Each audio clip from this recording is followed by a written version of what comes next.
Tuhan, seperti Maria kami mau duduk di kaki Tuhan. Dan itu sebabnya kami ada di tempat ini karena kami mau belajar dari Tuhan sendiri. Curahkan isi hati-Mu Tuhan, dan Roh Kudus yang ada di dalam kami siap mengajar kami, siap mewahyukan, dan siap juga Tuhan menghibur kami. Siapapun kami yang datang ke tempat ini dalam kondisi lemah, bahkan mereka yang sedang sakit, aku berdoa Tuhan, kami gak usah tunggu sampai khotbah ini selesai. Kami gak usah tunggu sampai ibadah ini selesai, kesembuhan sudah terjadi dalam nama Yesus.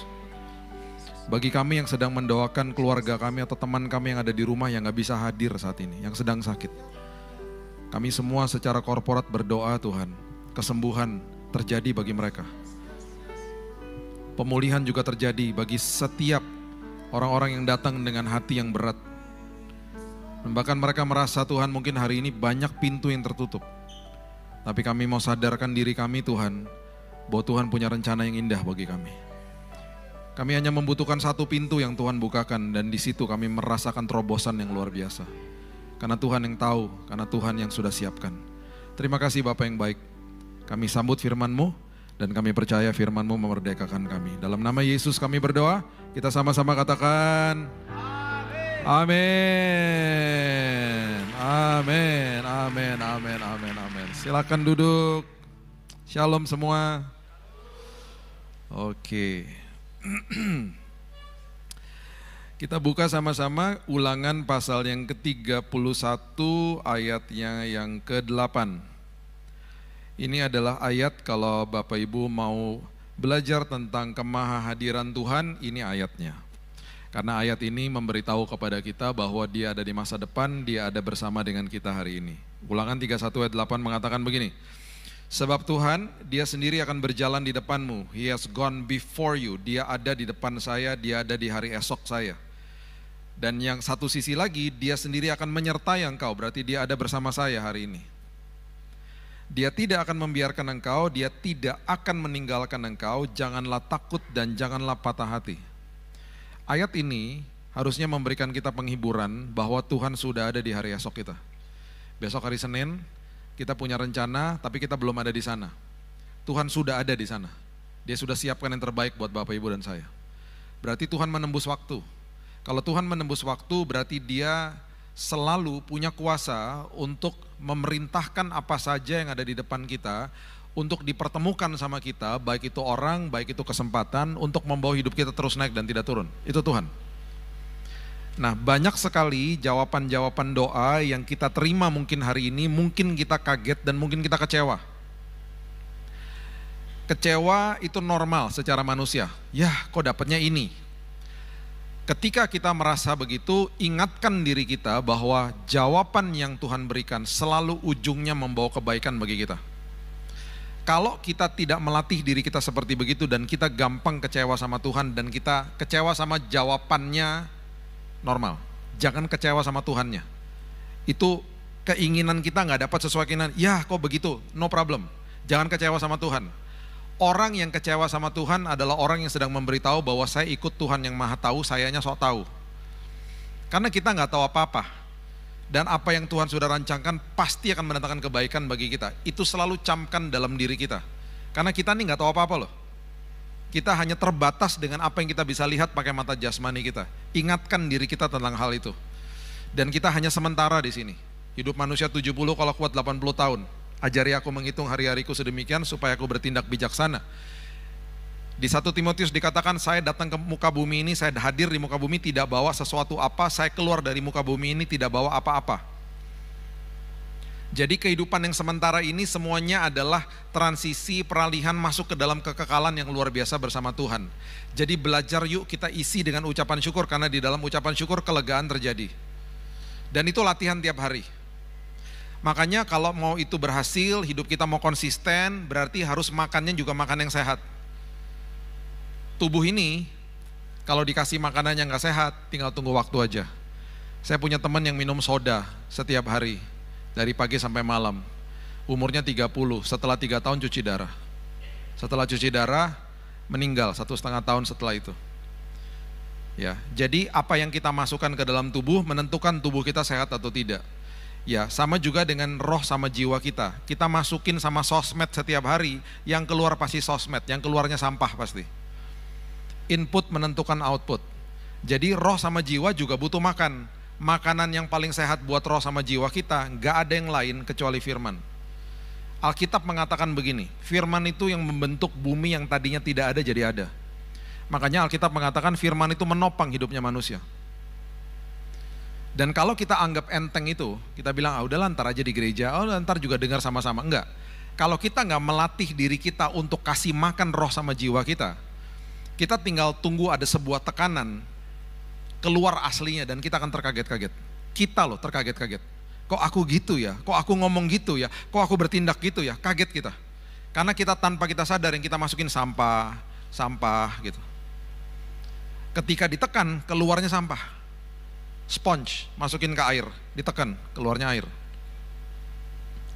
Makanya jangan anggap enteng firman Tuhan.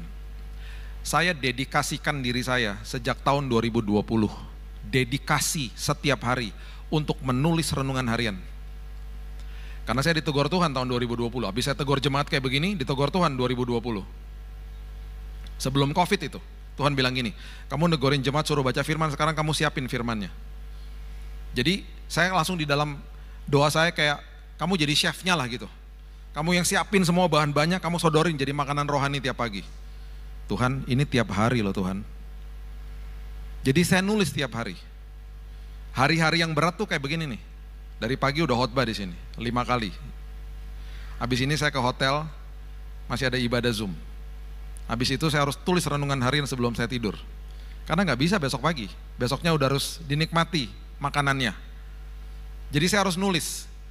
Masalahnya kan saya nggak duduk di sampingnya Tuhan yang ada nampak secara fisik dan cuman ngedikte. Enggak, kan perenungan. Belum lagi kalau perenungannya udah di tengah-tengah ngantuk. Ayo, Tuhan cepetan Tuhan ngomong apa nih besok Tuhan. Udah ya, tulis. Tahun lalu jemaat ngomong gini, Pak videoin lah Pak. Saya nggak suka baca Pak. Aspirasi toh. Ya udah. Kayak orang datang ke chefnya gitu, Pak tambahin garamnya Pak, tambahin ininya Pak. Oke, saya buatin videonya, saya ngomong sama tim saya, guys kita buat video renungan harian. Mereka pertamanya nggak dengar kata harian, mereka semangat. Oke Kak, siap Kak, harian loh tiap hari. Oh gitu ya Kak, kaget mereka. Berarti kita upload tiap hari loh. Setiap hari kita udah harus upload. Jam 12 malam, jam 1 malam waktu Indonesia bagian Barat. Karena nanti pagi-pagi di Indonesia bagian Timur bangun udah ada renungan harian 5-7 menit. Dalam bentuk video, ada doanya di akhirnya. Udah, semua ada di YouTube saya tuh, udah setiap hari. Tahun lalu lagi jemaat kasih aspirasi, Pak bukukanlah Pak gitu. Jemaat banyak maunya ya. Tapi gak apa-apa. Tahun lalu saya datengin tim publishing saya, guys kita buat buku. Wah itu 1 tahun. 1 tahun nulisnya. Kemasnya tuh 1 tahun, puji Tuhan udah selesai. Udah, saya siapin nih buat jemaat. Dan gak mudah loh. Ini berarti setiap hari saya harus belajar, saya harus kemas sedemikian rupa, suguhkan kepada jemaat. Kalau masih gak dibaca juga, saya gak tahu deh. Saya gak bilang harus dengar renungan saya, banyak renungan yang lain juga. Cuman paling gak saya ikut serta deh. Saya kasih makanan buat jemaat. Karena saya sadar betapa pentingnya makanan rohani. Sama kalau kita makan gorengan kan bahaya setiap hari. Masalahnya kan gorengan ada yang terlihat, ada yang tidak terlihat. Ayam goreng, ikan goreng, tempe, tahu goreng kan kelihatan. Ada satu gorengan gak kelihatan, namanya donat. Apalagi donat ini namanya Dunkin Donat, namanya triple coklat. Aduh, itu paling bahaya karena dia suka panggil-panggil saya. Karena triple coklat itu donatnya hitam. Memang dia nggak kelihatan menarik seperti donat-donat yang lain, tapi kalau kita gigit dalamnya Nutella. Dan itu rasanya luar biasa. Yang suka coklat langsung ngiler, langsung senggol-senggol, nanti habis ini kita cobain ya Dunkin Donat. Saya nggak kenal sama Dunkin Donat, saya nggak endorse-endorsean dari atas ini, cuma mau kasih tahu aja pengalaman saya. Saya 1 hari lewat di airport Juanda mau ke gate saya pagi-pagi. Itu ada Dunkin Donat sebelah kiri, saya udah tahu. Saya langsung bahasa roh. Saya jalan menuju ke gate, saya bilang Tuhan saya mau menguasai diri saya. Saya udah tahu dia di sebelah kiri. Saya jalan, masalahnya dia manggil saya. Bill, don't you miss me? Salahnya saya balesin, I miss you too. Terus dia bilang gini, kamu udah lama lo Bill gak lihat aku. Salahnya saya noleh. Jadi saya datengin dianya. Saya cuman lihat-lihatan awalnya. Tiba-tiba dia ngomong lagi, ini jam berapa Bill? Jam 7 pagi kan? First flight ya kamu ya? Iya. Berarti aku juga baru buka loh Bill, aku baru keluar dari oven. Kalau kamu gigit aku, Nutellanya meleleh di mulut dan masih anget. Yang tadinya kuat iman jadi luluh imannya. Jadi yang tadinya cuman lihat-lihatan langsung, Mbak, dua. Sekalian ya Mbak buatin kopinya. Saya ajarin ya, gigit itu triple coklat. Biarkan coklat Nutella meleleh di mulutmu selama 3 detik. Hajar kopi pahit kalau bisa espresso. Beuh. Itu siapa aja mau telepon saya nggak akan saya angkat. Kecuali Pak Nathan. Bill jangan lupa loh ibadah. Iya siapa. Tapi kalau saya makan itu tiap hari, selesailah tubuh saya.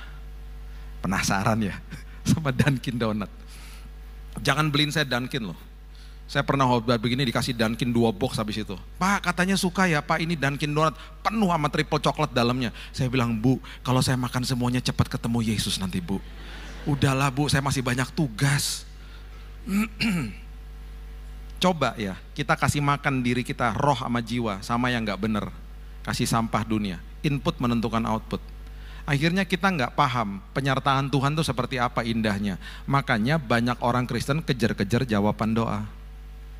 Harusnya yang dikejar bukan jawaban doanya. Jawaban doa Tuhan udah tahu kok, kedaulatan Tuhan, waktunya Tuhan, dan persiapan yang terbaik sudah disiapin buat kita. Yang harus kita kejar adalah penyertaan Tuhan selagi menunggu jawaban doa. Itu yang paling luar biasa. Karena pengalaman hebat terjadi di situ. Dan Tuhan itu selalu sudah menyiapkan yang terindah buat setiap kita, disiapin yang terbaik buat kita.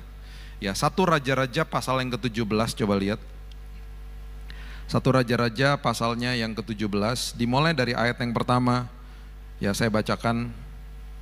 Ini cerita tentang Elia mengatakan begini. Lalu berkatalah Elia orang Tisbe dari Tisbe Gilead kepada Ahab, demi Tuhan yang hidup Allah Israel yang kulayani, sesungguhnya tidak akan ada embun atau hujan pada tahun-tahun ini, kecuali kalau kukatakan. Kemudian datanglah firman Tuhan kepadanya, pergilah dari sini, berjalanlah ke timur, bersembunyilah di tepi sungai Kerit di sebelah timur sungai Yordan. Di sini terjadi kekeringan, sekarang kamu pergi ke sana. Penyertaan saya ada di sana karena saya sudah mendahului kamu ke sana. Saya sudah menanti kamu di sini. Engkau dapat minum dari sungai itu, dan burung-burung gagak, perhatikan ini, burung-burung gagak telah kuperintahkan, burung-burung gagak yang susah diatur, telah kuperintahkan untuk memberi makan engkau di sana. Harusnya kalau kita baca ini sudah paling tidak memberikan kita kelegaan. Kalau Tuhan bisa perintahkan burung gagak, Tuhan bisa perintahin apa aja dalam hidup saya, untuk pelihara hidup saya. Lalu ia pergi dan melakukan seperti firman Tuhan, ayat yang kelima, ia pergi dan diam di tepi sungai Kerit di sebelah timur sungai Yordan. Perhatikan ayat 6, pada waktu pagi dan petang, waktunya Tuhan selalu tepat. Pagi dan petang, burung-burung gagak membawa roti dan daging kepadanya, dan ia minum dari sungai itu. Pagi dan petang, burung-burung gagak bawa, paginya bawa McDonald's, siangnya atau petangnya bawa Burger King, roti sama daging. Berarti itu burung-burung diperintahkan sama Tuhan ngambil roti terbaik, ambil daging terbaik dari rumah penduduk, dibawa kepada Elia tepat waktu pagi dan petang. Bisa cuman 1 burung ngambil 2, atau 2 burung ngambil 1-1 masing-masing dibawa ke dia. Itu kan Tuhan. Nah masalahnya gini, di dalam setiap musim kan berubah. Kita ini kalau kita ngomong finansial ya, misalnya kita ngomong berkat finansial, itu Tuhan menggunakan pipa-pipa untuk menyalurkan berkat finansial itu lewat pekerjaan, usaha, atau belas kasihan orang lain. Pipa bisa tutup kapan aja, sumber gak pernah tutup. Karena sumbernya Tuhan. Sumber atas segala sumber, raja segala raja, nama segala nama. Itu Tuhan. Nah yang dikejar jangan pipanya, karena pipa itu ngikutin musim, bisa tutup kapan aja. Sungai Keritnya kering Bapak Ibu, karena memang musim kering. Jadi di musim-musim tertentu, apa yang ada di bumi ini akan kering. Tapi Tuhan gak pernah kering, sumber gak pernah kering. Tuhan tinggal perintahin lagi. Dia bilang gini di ayatnya yang ke-7. Tetapi sesudah beberapa waktu, sungai menjadi kering, sebab hujan tiada turun di negeri itu. Maka datanglah firman Tuhan kepada Elia, bersiaplah, sekarang kamu pergi ke Sarfat yang termasuk wilayah Sidon, dan diamlah di sana. Kenapa? Ketahuilah aku telah memerintahkan, kalau tadi burung-burung gagak, sekarang Tuhan perintahkan seorang janda untuk memberi engkau makan. Jandanya bukan janda kaya, janda miskin, yang hanya punya segenggam tepung. Ketika dia kasih, itu habis sudah semuanya. Karena dia bilang gini, ini tinggal segenggam tepung, saya makan sama anak saya kelar, udah selesai udah. Elia datang, Elia bilang gini, Bu, katanya Tuhan, ibu tabur dulu ke saya, karena apa yang kecil di dalam tanganmu, kalau bermitra sama Tuhan jadi perkara besar, Bu. Jadi yuk Bu, kita belajar sama-sama.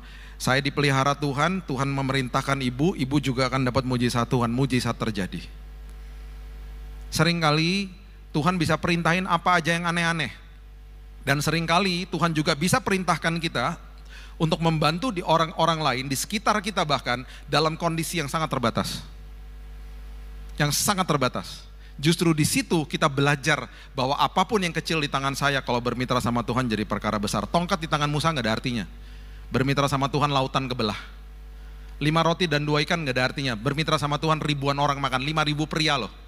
Kalau itu anaknya 2, istri 1, ada sekitar 15-20 ribu orang hari itu. Daud, dia cuma bawa 5 batu, dia bawa umban, dia bawa tas kecil buat batunya, sama dia bawa tongkat ketika berhadapan sama Goliat.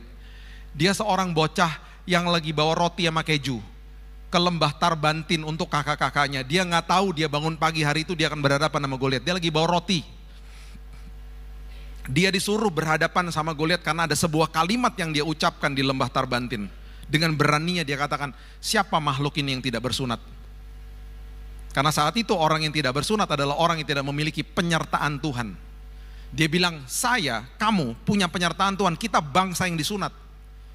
Karena umur 8 hari disunat, itu lambang penyertaan Tuhan. Kamu harusnya berani dong. Mereka ketakutan semuanya, karena mereka sekedar tahu kebenaran, tidak dikuasai hidupnya sama kebenaran. Dia gak ada takutnya. Gara-gara kalimat itu dia beraudiensi sama Raja Saul. Raja Saul bilang gini, kamu tuh anaknya siapa sih? Anaknya Isai. Terus kamu tuh bisa apa? Dia bilang gini tiba-tiba, Raja, aku tuh udah biasa merobek rahangnya singa dan beruang. Karena mereka adalah makhluk-makhluk yang tidak bersunat. Goliat sama aja, gak bersunat, bentuknya aja beda. Berani banget ngomongnya. Nasib sebuah bangsa diserahkan kepada bocah 19 tahun yang lagi bawa roti sama keju. Kalau dia kalah, bangsa Israel jadi budaknya Goliat. Itu perjanjian mereka soalnya, duel satu sama satu. Yang Daud katakan di awal, itu sebenarnya dia lagi ngasih tahu begini sama bangsa Israel. Kamu ya, kirim prajurit yang paling kecil, yang paling kurus berhadapan sama Goliat, menang kamu. Karena kamu Yahudi, karena kamu disunat, dia gak disunat. Kamu punya penyertaan Tuhan, dia gak punya penyertaan Tuhan. Makanya ya, kalimat penyertaan Tuhan, itu kalau diucapkan banyak orang bilang gini, amin, tapi gak ngerti intinya. Penyertaan Tuhan itu berarti Roh Kudus yang ada di dalammu tidak pernah tinggalkan dirimu sepersekian detik pun. Walaupun mungkin kemarin kau berbuat salah. Dia adalah meterai keselamatan yang ditempatkan sama Bapa di sorga, roh daripada Tuhan sendiri, yang memandu kita hari lepas hari. Makanya saya selalu katakan, jangan cuma ngerti firman, hidupnya dikuasai firman, naik level terus setiap hari. Makanya harus apa? Makan makanan rohani. Saya lupa Pak, tapi firman yang saya baca 2 hari lalu, no problem. Nanti kalau kita, sekarang saya tanya, makanan yang kita makan 2 hari lalu apa ingat? Pasti lupa. Makanan kemarin mungkin masih ingat 2 hari lalu. 2 hari lalu aku di mana ya? Makan sama siapa ya? Pasti berusaha berpikir. Gak masalah. Nanti ketika ada waktunya di mana kita butuh firman itu yang sudah pernah kita baca atau dengar, itu tugasnya Roh Kudus untuk bawa dari kedalaman, dibawa ke permukaan. Itu bahasa Ibrani-nya dalah, ditimba dari dalam. Itu tugasnya Roh Kudus untuk mengingatkan saudara dan saya. Tugas kita apa? Baca, renungkan, dengar firman Tuhan. Sampai-sampai di Amsal dikatakan begini, incline your ears. Itu bahasa Inggrisnya. arahkan telingamu kepada ucapanku, simpan di dalam lubuk hatimu, karena itu sumber daripada kehidupan dan kesembuhan bagi yang membutuhkan. Begitu dahsyatnya itu firman. Bapak Ibu tahu nggak kenapa dia bawa 5 batu? Kalau Bapak Ibu baca di kisah-kisah setelah itu, di 1 Samuel di Tawarikh, Goliat tuh punya 4 saudara. Berarti di dalam benaknya Daud, kalau sampai saudaranya keluar, 1 batu buat 1 raksasa. Berarti apa? 1 batu membunuh 1 raksasa. Nggak keluar aja. Dikisahkan di pertempuran yang berikutnya ada. Dibunuh sama sepupunya dia. Dia udah sesiap itu loh. Karena dia udah belajar, dia tahu nih, oh ini ada saudaranya nih. Aku bawa 5 batu, itu gak sembarangan cuma diambil 5 batu. Diketawain sama Goliat. Oh dia gak peduli. Apapun yang kecil di tangan saya kalau bermitra sama Tuhan jadi perkara besar. Mati Goliat. Hari ini cuman kita bilang sama Tuhan, saya cuman punya dengkul untuk berdoa sama air mata Tuhan. Gak apa-apa. Nangislah bersama dengan Tuhan jadi perkara besar nanti. Tabur air matamu gak apa-apa. Tabur doamu. Bilang Tuhan, aku tahu penyertaan Tuhan gak pernah gagal. Aku tahu Tuhan bisa memerintahkan apa saja. Kalau Tuhan bisa perintahkan burung gagak, Tuhan bisa perintahkan janda yang miskin, Tuhan bisa perintahkan apa saja. Karena Tuhan ada di hari esok saya. Karena penyertaan Tuhan gak pernah gagal. Saya ini menikah sama orang yang logika tinggi. Kalau ada di sini seumuran sama saya, pasti tahu dulu ada film namanya MacGyver. Film MacGyver itu adalah film yang orang yang akalnya luar biasa lah. Itu istri saya. Enak juga ya ngomongin istri sementara istri nggak ada ya. Istri saya ini adalah orang yang logika tinggi dan dia seringkali hilang dari hadirat saya di rumah. Satu hari lagi hujan keras, saya tanya sama mbak di rumah, itu ibu di mana sih? Barusan ada di kamar, ada di loteng pak. Ngapain? Betulin genteng yang bocor. Itu istri saya. Saya susulin dia ke loteng. Saya bilang, kamu tuh ngapain sih? Kenapa gak tunggu besok aja? Biarin apa yang bisa dikerjakan sekarang, kerjakan sekarang. Betulin loteng. Ya bener sih lotengnya. Pakai payung.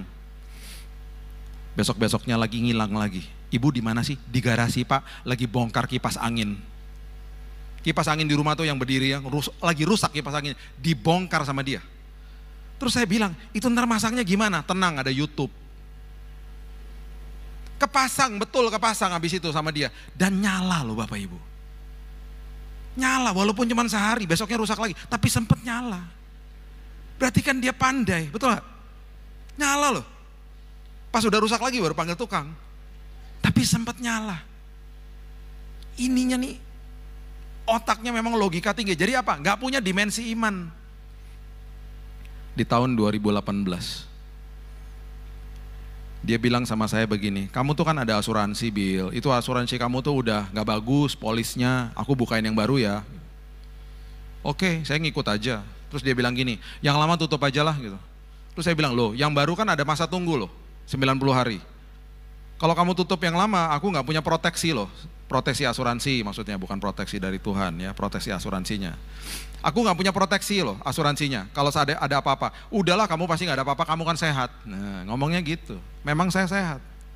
Tapi saya gak tahu di dalam saya udah ada cancer. Saya gak tahu ada kanker di dalam darah saya, karena saya memang gak pernah cek darah. Kenapa saya gak pernah cek darah? Karena saya takut jarum. Jadi saya selalu kalau disuruh cek darah, saya bilangin udahlah darah Kristus menyucikan. Jadi saya nggak pernah cek darah, saya nggak tahu itu berbulan-bulan kanker itu mulai pelan-pelan karena dari deodoran kan masuknya kan. Jangan habis ini nggak pakai deodoran ya.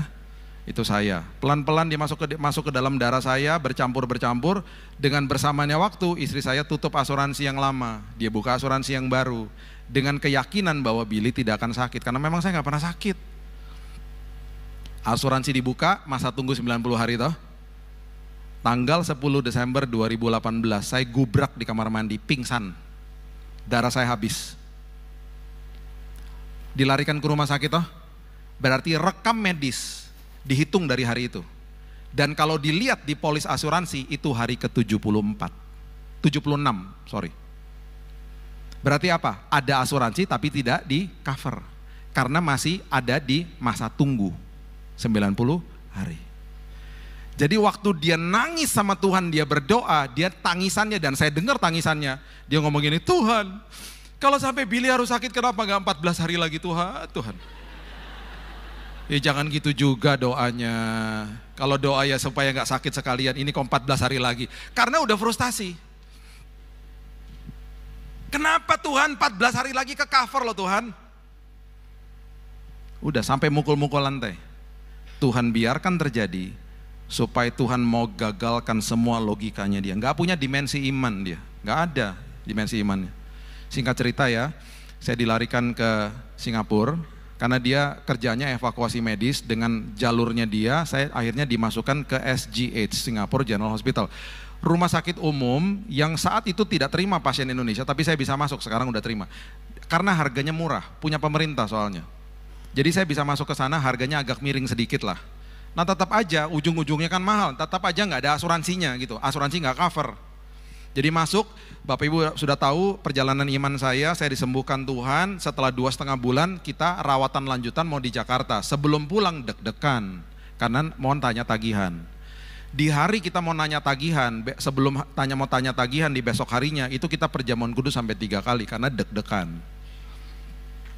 Di hari istri saya akhirnya ke bawah mau tanya tagihan, itu 45 menit gak naik-naik, di telepon gak dijawab. Sampai-sampai saya bilang gini, Tuhan jangan-jangan dia pingsan lihat tagihan.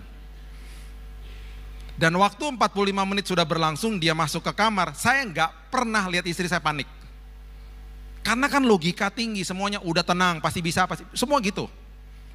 Pertama kali saya ngelihat mukanya dia, yang betul-betul kayak orang lihat, gak tahu lihat apaan lah. Lihat hantu kali, orang dunia bilang lihat hantu. Dia tuh buka pintu kamar saya, pegangin itu invoice-nya, tagihannya. Jalannya tuh ngeliatin saya sambil begini jalannya. Saya kaget dong ngeliatin dia kayak begitu. Langsung saya tanya, tagihannya besar ya? Terus dia ngangguk, oh Tuhan. Terus dia duduk di sebelah saya, gak ngomong apa-apa, cuman memandang. Saya ngeliatin, ngomong dong, ada apa? Terus dia kasih lihat tagihannya. Saya pas baca, segini tagihannya. Iya. Tiba-tiba air mata turun.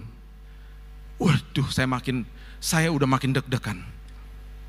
Tiba-tiba dia berbisik begini, Bill, katanya rumah sakit udah lunas. Saya tanya, kok bisa udah lunas? Itu orang-orang kalau datang, mereka suka nabur di bawah. Dan besok pihak rumah sakit udah ngingetin sebelum kita pulang harus ke bawah karena bayarnya kelebihan. Jadi besok kita bawa uang pulang. Itu sebabnya aku gak bisa ngomong dari kemarin, dari tadi. Bapak Ibu, saya waktu di rumah sakit, pesan saya kepada keluarga dan kerabat dekat saya cuma satu, jangan diposting. Karena saya kalau seminar hamba-hamba Tuhan, saya paling nomor 1 suka tegur hamba Tuhan, kalau sakit jangan diposting-posting. Karena kesannya kayak kasih kode sama jemaat. Udah gitu diposting, mukanya disakit-sakitin lagi. Infus di mana-mana. Kalimat pertama mengundang empati. Tolong doakan saya sedang sakit. Empati toh?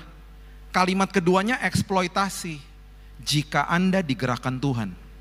Inilah BNI Mandiri BCA. Kurang ajar.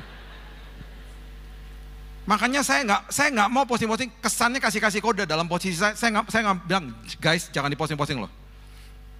Jadi banyak orang nggak tahu. Yang tahu cuman teman-teman dekat. 1/3 yang datang ke rumah sakit ke kamar saya nggak kenal Bapak Ibu. Itu yang saya katakan, kalau Tuhan udah perintahkan, Tuhan yang perintahkan, saya udah gak tahu siapa mereka. Ada dari gereja-gereja lokal pada datang, ada satu grup datang bilang ini, Pak boleh gak kami nyanyi di sini? Oh boleh, sampai pagi juga boleh nyanyi di situ. Nyanyi di sebelah tempat tidur saya, praise and worship. Tuhan kirim orang-orang seperti itu. Saya udah gak tahu siapa. Waktu kami pulang, dengan uang kelebihan, kami punya kesempatan untuk cari teman kami yang sedang sakit dan uang kelebihan itu bisa kami tabur. Di dalam keterbatasan kami, kalau kita melekat kepada sumber atas segala sumber, penyertaan Tuhan gak pernah gagal. Kita bisa memberkati orang lain. Saya ketemu teman saya lagi sakit jantung di Pineng, transfer. Uang kelebihannya bisa jadi berkat buat orang lain. Kenapa? Sumber atas segala sumber. Kalau dia yang perintahkan, dia yang perintahkan. Kenapa? Dia sudah ada di masa depan kita. Makanya waktu pulang, orang-orang bilang gini, Bill, kamu dapat mujizat kesembuhan. Bukan. Mujizat yang aku terima, aku, terlebih lagi istriku, dan kedua anakku, diubahkan Tuhan. Itu mujizat nomor 1. Kesembuhannya bonus. Balikin tangan, sembuh kok kita. Tuhan tinggal balikin tangan, sembuh kita. Tapi yang namanya perubahan karakter memerlukan respon dari kita. Amin. Saya nggak pernah ngelihat dia nangis. Saya nggak pernah ngelihat dia berdoa sampai seperti itu. Saya nggak pernah lihat dia punya dimensi iman yang baru. Semuanya dimentahkan sama Tuhan. Tuhan biarkan semuanya terjadi untuk mengubah karakternya dia. Itu sebabnya hari ini ingat bahwa Tuhan sudah ada di hari esok kita menyiapkan yang terbaik bagi kita. Ya, saya tutup sama kisah ini lagi. Kita ngomongin istri saya lagi ya. Tahun lalu kita ada rapat yayasan Kristen. Jadi kumpul seluruh Asia kumpul, biasanya ngumpulnya di Bangkok. Saya nggak bisa pergi, cuman dia yang bisa pergi. Karena saya ada pelayanan. Saya ini orangnya lebih teliti dari dia. Jadi kalau pergi travel dokumen selalu saya yang pegang, paspor saya yang pegang. Ini dia pergi sendiri, saya nganter ke airport. Keluar dari kamar, saya sempat tanya, sayang udah bawa paspor? Udah katanya. Di mobil saya tanya lagi, udah bawa paspor? Dia ngomong gini, kamu tuh bawel banget sih Bill, udah bawa gitu. Udah ya, tapi kan saya belum lihat paspornya. Jalan naik mobil, sebelum keluar dari kompleks perumahan, tiba-tiba ada suara lagi dalam hati saya. Bill, sekarang tanya paspornya dan minta dia kasih lihat sama kamu paspornya dan suruh buka. Dalam hati saya ngomong gini, Tuhan, tadi saya tanya sama dia kesel loh sama saya. Ini mau ditanya lagi gimana ntar nih? Tanya Bill, jadi saya tanya, sayang, boleh nggak paspornya saya lihat? Tolong dibuka. Oh dia kesel. Kamu tuh bawel banget sih Bill, kan udah lihat tadi, nih udah ada gitu. Ya buka, aku pengen lihat aja dalamnya. Gini Bapak Ibu, paspor kalau dia sudah kadaluarsa, itu sama pihak imigrasi digunting toh paspornya. Jadi kalau kita buka buku paspor kita ada guntingan, itu berarti paspor nggak berlaku. Itu paspor lama berarti. Waktu istri saya buka paspornya di samping saya, itu ada guntingannya. Saya seneng dong, berarti saya bener. Tapi saya harus cool, jadi saya tetap bawa mobil. Tenang Bill, tenang, nggak usah merasa benar, tenang aja. Tunggu aja dia ngomong. Tapi jangan cepat-cepat Bill, jangan keluar kompleks. Bener, akhirnya dia ngomong, iya nih salah. Langsung lembut. Terus saya balesin, jadi mau ngapain? Ya pulang aja. Oke. Kan cuma 2 menit pulang ke rumah. Dalam 2 menit itu kesempatan saya kuliahin dia. Betul gak? Kesempatan. Kapan lagi kan? Saya bilang gini, sayang, tadi kalau kita sampai ke Soekarno-Hatta, di Google Map ditunjukkan 1 jam lebih. Karena ini jam 4 sore, macet ke sana. 30 kilo dari rumah kita ke Soekarno-Hatta. Makanya saya lebih sering naiknya ke Halim. Kalau Halim cuma 10 kilo dari rumah saya. 30 kilo ke sana. Kita sampai di sana, ya, kamu buka itu paspor di counter pesawat kamu mau check-in, mbaknya dan kamu akan kaget, kenapa? Paspornya nggak berlaku toh? Kamu nggak bisa pakai KTP ke luar negeri. Emangnya kamu ke Semarang? Nggak bisa. Kamu nggak bisa pakai KTP, kamu akan menjerit langsung. Yang kamu lakukan apa? Telepon aku. Sementara saya udah jalan pulang. Jalan pulang sejam juga, macet sore-sore. Jakarta, kamu tahu. Kamu panik, kamu telepon saya, Bill, aku salah bawa paspor Bill, tolong ambilin paspornya. Saya pulang sejam, saya balik lagi sejam lebih, 2 jam, kamu ketinggalan pesawat. Makanya kalau suami tanya, denger-dengeran, apalagi suami yang diurapi Tuhan. Tuh. Ada maksudnya, saya nggak ada rambutnya supaya pewahyuan cepat masuk. Ada maksudnya Tuhan ambil rambut saya semuanya, karena Tuhan mau kasih ilham. Saya tuh pertama nggak ngerti loh. Biasanya ya kalau di gereja-gereja, biasanya tuh kan ada orang masuk ke lounge tanya gini, Pak Pendeta, nanti mau lagu apa? Oh saya ikut aja. Pak Pendeta, ada PPT nggak? Oh nggak ada. Ada ayat mau ditampilkan nggak? Oh boleh. Nanti temanya apa? Itu biasa. Tapi ada satu gereja tiba-tiba datang ke lounge, dia makeup artis. Saya bingung karena dia pakai box kelihatan makeup artis. Dia tanya gini, Pak Pendeta, bolehkah saya kasih bedak kepalanya? Saya pertama nggak ngerti. Saya gini, bedak buat apaan? Saya pikir cuma mau di makeup. Nggak usah, saya nggak perlu makeup-makeupan. Nggak di makeup sih Pak, cuman kasih bedak aja. Oh nggak perlu, saya masih nggak ngerti tuh. Terus dia pergi kan. Saya tanya sama istri saya, kenapa ya? Istri saya bilang gini, itu karena kepala kamu mantul, kena cahaya, dan gerejanya lagi streaming, itu di YouTube jelek. Kepala kamu mantul kemana-mana kayak bohlam lampu. Makanya mau dikasih bedak supaya ngeredam cahaya. Itu maksudnya. Oh gitu. Tapi ya udah saya tolak. Jadi kalau hari ini ada pantulan cahaya, anggap aja urapan Tuhan. Kayak pentolan korek katanya. Tapi sudahlah ya. Jadi saya bilang gitu sama istri saya. Makanya denger-dengeran sama saya. Iya katanya. Udah kan dia pulang kan, kita pulang, dia ambil paspor toh. Waktu dia ambil paspor, saya tanya lagi. Saya bilang, saya mau lihat lagi paspornya. Jangan-jangan tas paspor saya dibawa. Ayo. Pas saya udah puas lihat paspornya bener, saya klik lagi Google Map. Ternyata dikasih, kan Jakarta tolnya banyak. Tiba-tiba diarahkan ke tol yang lain, waktunya cuma 50 menit. Berarti ada yang udah cair tuh dia punya macet-macet. Saya bilang gini sama dia, gini loh. Di dalam perjalanan kehidupan ya, kadang-kadang ada penundaan, ada jalan yang ditutup. Karena Tuhan tahu mungkin ada bahaya yang kita nggak pernah tahu. Kita mungkin nggak pernah tahu loh, ada bahaya yang sudah diluputkan, taunya nanti pas di sorga. Karena Tuhan selalu sudah mendahului kita, Tuhan bisa tutup apa aja. Jadi kalau ada penundaan, ngucap syukur. Karena Tuhan tahu yang terbaik buat kita. Amin. Itu pembelajaran buat kita semuanya. Bahwa hari ini ingatkan diri kita, Tuhan sudah ada di hari esok mendahului saya. Penyertaan Tuhan gak pernah gagal, dan Tuhan bisa perintahkan apa saja untuk pelihara hidup saya. Berikan tepuk tangan kita untuk Tuhan kita. Bapa yang baik, terima kasih ya Tuhan. Engkau indah, Engkau luar biasa, Engkau agung. Itu sebabnya hari ini Tuhan, kami mau serahkan hidup kami. Bahkan Alkitab katakan kami mau menawan pikiran kami Tuhan ke dalam kebenaran firman-Mu. Kuasai diri kami Tuhan dengan firman-Mu. Kuasai pikiran kami, kuasai hati kami. Kami mau Tuhan hidup kami berkemenangan. Kami mau disadarkan kembali hari ini bahwa Tuhan sudah ada di masa depan kami. Tuhan yang pelihara kami. Kalau Tuhan bisa perintahkan burung gagak, Tuhan bisa perintahkan janda yang miskin, Tuhan bisa perintahkan apa saja.